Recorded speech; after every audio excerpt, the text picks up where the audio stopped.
Here is our review for Mechanic Rocky. Movie was good. Yes, movie present situations మీద depend అవుద్ది. మళ్ళీ present situations ఏంటని అడగద్దు, చెప్తే స్పాయిలర్ అయిపోద్ది. స్టోరీ కొంచెం రొటీన్గా అనిపించిన screen play was great. Mainly second half. Maximum story అంతా సెకండ్ హాఫ్లోనే ఉంటుంది. నాకు అన్నిటికన్నా నచ్చిన విషయం ఏంటంటే హీరోకి హీరోయిన్కి ఈక్వల్ స్కోప్ ఉంది. మ్యాక్సిమం ఇప్పుడు వచ్చే అన్ని సినిమాల్లో హీరోయిన్ పెడదామని పెడుతున్నారు అంతే, బట్ ఇందులో హీరోయిన్కి చాలా స్కోప్ ఉంది. మూవీలో ఎవ్రీ క్యారెక్టర్ చాలా బాగా పెర్ఫామ్ చేశారు.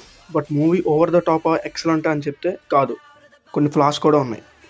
మెయిన్లీ ఫస్ట్ హాఫ్ వచ్చే ఫ్లాష్ బ్యాక్ సీన్స్ కొంచెం క్రింజ్ అనిపించాయి. సో ఫస్ట్ హాఫ్ అంతా కొంచెం ల్యాగ్ అనిపించింది, ఎందుకంటే స్టోరీ మొత్తం సెకండ్ హాఫ్లోనే ఓపెన్ అవుద్ది. And songs and BGM by Jakes Bejoy are not up to the mark. కొన్ని దగ్గర బాగా అనిపించినా కొన్ని దగ్గర మాత్రం చాలా ఫ్లాట్ అయిపోయింది. Overall movie was average, one time watchable. And my rating will be 2.3/5. తర్వాత జేబ్రా రివ్యూతో నెక్స్ట్ వీడియోలో కలుసుకుందాం. Thank you.